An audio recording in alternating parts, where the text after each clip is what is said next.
Hello everyone, कैसे हो आप सब। बबली की किचन में आप सभी का वेलकम है। तो आज मैं आपके सामने ब्लैक कॉड की रेसिपी लेके आई हूँ। तो मैं मसाला फ़िश फ्राई भी बनाऊँगी और इसके साथ ही मैं फ़िश करी भी बनाऊँगी। तो चलिए पहले इसको इसमें से निकाल लेते हैं। ब्लैक कॉड फ़िश बहुत ही टेस्टी होती है, तो इसलिए आज मैं आपके सामने ब्लैक कॉड की रेसिपी लेके आई हूँ। तो मैं जो इसके एक्स्ट्रा फिन्स है इसको मैं कट कर लेती हूँ।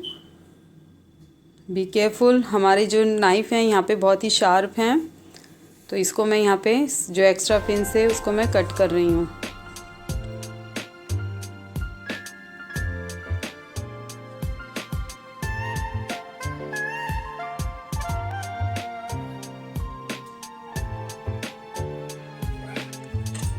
इसी के साथ ही मैंने एक शार्प नाइफ़ ले लिया, तो मैं इसके पीसेस बनाऊंगी। तो आप अपने हिसाब से पीस बना सकते हैं, जैसा आप पसंद करते हो, छोटे बड़े मोटे पतले।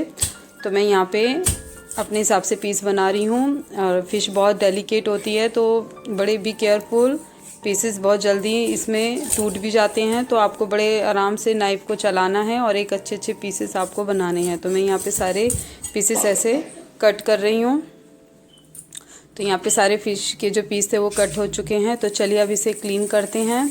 तो यहाँ पे मैंने विनेगर का यूज़ किया है। तो मैं यहाँ पे 2 कप जो है वो इसके ढक्कन वो मैं इसमें डाल दूँगी वाटर में। तो पानी का जो लेवल है वो मेरा यहाँ ठंडा है, गर्म पानी में कभी फ़िश नहीं धोते। और इसके साथ ही मैंने यहाँ पे सॉल्ट भी डाल दिया है, 2 टीस्पून ही है, 2 टाइम्स। और इसके साथ ही मैं यहाँ पे लेमन की ड्रॉप भी डाल दूँगी। तो लोगों को शिकायत होती है कि हमारी फ़िश में से एक स्मेल आती है, तो ये सब चीज़ें मैं फ़िश में से स्मेल को दूर करने के लिए निकाल रही हूँ। वैसे तो यहाँ की फ़िश में कोई स्मेल नहीं होती, बट मैं ये सब आपके सामने करके दिखा रही हूँ ताकि आप भी करें अगर आपकी फ़िश में से स्मेल आती है तो चलिए, मैं इसको ज़्यादा नहीं वॉश करना क्योंकि बहुत डेलिकेट है। आप बस 1 ही टाइम इसको वॉश करोगे और बड़े आराम से आपको इसको एक एक करके छलनी में निकाल देना है इन पीसों को। इसके साथ ही चलिए मैरिनेशन कर लेते हैं फ़िश को। तो यहाँ पे मैंने 2 टेबलस्पून जिंजर गार्लिक का पेस्ट लिया है, साथ ही 1/2 टीस्पून मैंने यहाँ पे कोरिएंडर पाउडर लिया है। इसके साथ ही 1/2 टीस्पून मैंने यहाँ पे लाल मिर्च का पाउडर लिया है और 1 पिंच मैंने यहाँ पे हींग का यूज़ किया है। इसके साथ ही मैंने यहाँ पे सॉल्ट डाला है, तो नमक आप अपने टेस्ट के अकॉर्डिंग डाल सकते हैं। और 1/2 टीस्पून मैंने यहाँ पे टर्मरिक पाउडर का यूज़ किया है। तो इसके साथ मैं ऑलिव ऑयल डालूँगी। तो मैंने यहाँ पे 2 टेबलस्पून भर के ऑलिव ऑयल डाल दिया है। अब मैं एक ब्रश की हेल्प से इसको मिक्स करूँगी और इसे अच्छे से चलाऊँगी, जिससे कि सारे जो मसाले हैं मेरे वो एकदम मिक्स हो जाएं। तो ये मैरिनेशन बन रहा है मसाला फ़िश फ्राई के लिए।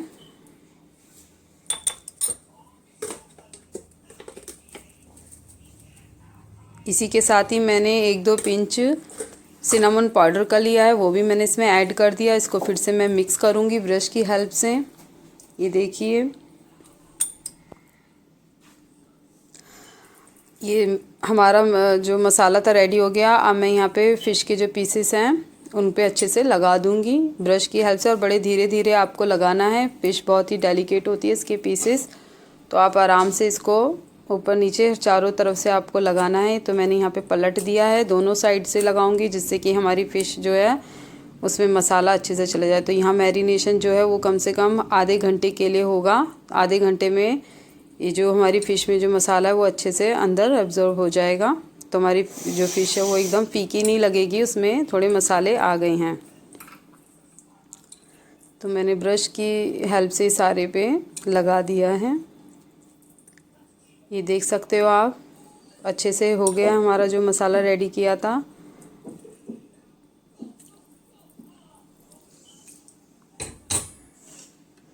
तो फ़िश को अब क्रिस्पी बनाने के लिए तो यहाँ पे मैंने पोटैटो स्टार्च का यूज़ किया है। तो इससे क्या होता है कि हमारी जो फ़िश के पकोड़े बहुत ही क्रिस्पी हो जाएंगे, इतने अच्छे टेस्टी लगेंगे हमें। तो यहाँ पे मैं दोनों साइड पे ये पोटैटो स्टार्च है, ये 1-2 टीस्पून मैंने भर के खूब इसमें डाल दिया है। दोनों साइड लगाएंगे। और इसी के साथ मैंने कॉर्न स्टार्च भी लिया है, तो मैंने यहाँ पे कॉर्न स्टार्च का 2 टीस्पून का यूज़ किया है। दोनों साइड करूँगी। ये देखिए आप, अब इसको हल्के हल्के अपने हाथों से रब करूँगी, जिससे कि जो हमारा जो कॉर्नफ्लावर और पोटैटो स्टार्च का जो पाउडर था जो डाला था वो इन पे मिक्स हो जाए अच्छे से। तो मैं रब कर रही हूँ और बहुत ही आपको हल्के हाथ का यूज़ करना है इसमें, और बड़े आराम से आपको फ़िश के इनको उठाना भी है। ये देखिए, ये जितने भी पाउडर थे वो सब मैंने अच्छे से मल दिए हैं इसमें।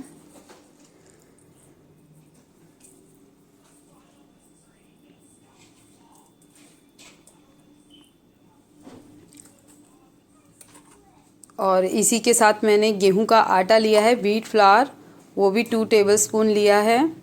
तो ये इसे डालने से भी हमारी फ़िश काफ़ी क्रिस्पी हो जाएगी। तो मैंने यहाँ पे गेहूं का आटा सिर्फ 2 टेबलस्पून ही यूज़ करा है। दोनों साइड लगाऊंगी, इसकी फ्रंट भी बैक भी।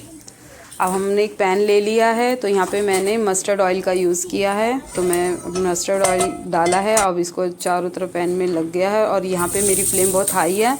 अब मैं पीसेस को उठा के आपको बी केयरफुल चिमटे से इसे उठाने हैं। ये देखिए, मैंने जो अपने पीसेस जो मैरिनेट कर रखे थे वो मैं अब इनको यहाँ पे मस्टर्ड ऑयल में डाल रखा है तो उसमें छोड़ रही हूँ। और यहाँ पे फ्लेम बहुत हाई है, क्योंकि पकोड़े हाई फ्लेम पे बनेंगे। मीडियम और लो फ्लेम का यहाँ पे यूज़ नहीं करना है। और फ़िश जो हमारी कोई भी फ़िश होती है वो 8 से 10 मिनट में रेडी हो जाती है, वो ज़्यादा समय नहीं लेती। तो मैंने इसको पलट दिया है, इसकी साइड को आराम से। ये देखिए कितना अच्छा गोल्डन कलर इसमें आ गया है और ये धीरे धीरे क्रिस्पी होती जाएगी।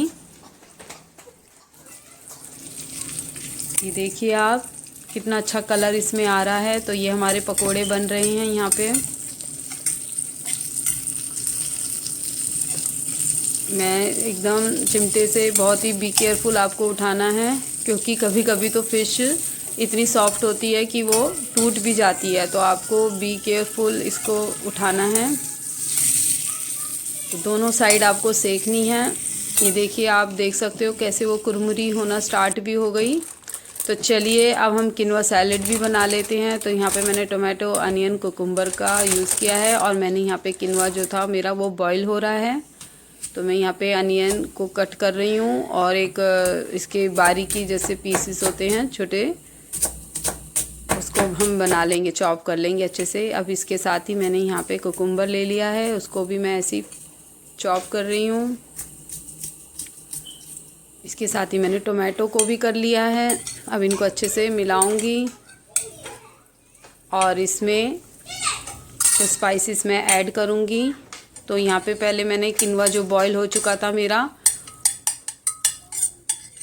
मैं उसमें ऐड करूँगी अपने इसमें सैलेड में। तो किनवा इज़ वेरी हेल्दी।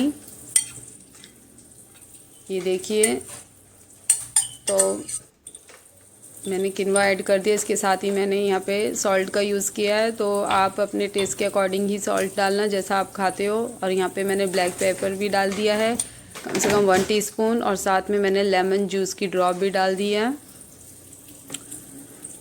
ये सब चीज़ें डालने से। और इसके बाद मैंने यहाँ पे हनी का भी यूज़ किया है, इसका भी एक अच्छा टेस्ट आता है हनी का भी। अब इन सबको मैं अच्छे से मिक्स करूँगी, ऊपर नीचे चलाऊँगी। और यहाँ पे मैंने वाइट सेसमी सीड ली हैं, चाहे तो आप स्किप भी कर सकते हो, बट मैंने यहाँ पे डाल दिया है, थोड़ा अच्छा लगता है। अब साथ में यहाँ पे ग्रीन चटनी बना लेते हैं। तो मैंने यहाँ पे मिंट, पुदीना, इसको वॉश कर लिया था, अब इसमें डाल दिया है। साथ में ग्रीन चिली और एक कली मैंने लहसुन की डाल दी। और मैंने यहाँ पे दही का यूज़ किया है, होममेड दही है ये। मैंने कम से कम 3 टेबलस्पून इसमें भर के डाल दी है दही। साथ ही मैंने सॉल्ट डाल दिया इसमें। अब इसको जार को बंद करके मैं इसको ग्राइंड कर लेती हूँ। तो मेरी चटनी भी अब रेडी हो चुकी है। अब मैंने इसको बाउल में निकाल दिया है, ट्रांसफ़र कर लिया है। वहाँ मेरे पकोड़े भी अब रेडी हो गए हैं। तो चलिए प्लेट में सर्व करते हैं। ये देखिए कितने क्रिस्पी बने हैं मेरे मसाला फ़िश फ्राई। और ये किनवा सैलेड है, साथ ही ग्रीन चटनी। यदि आप मेरे चैनल पे नए हो तो सब्सक्राइब टू माय चैनल, और मेरी वीडियो आपको पसंद आए तो प्लीज़ लाइक और कमेंट कीजिए। बाय।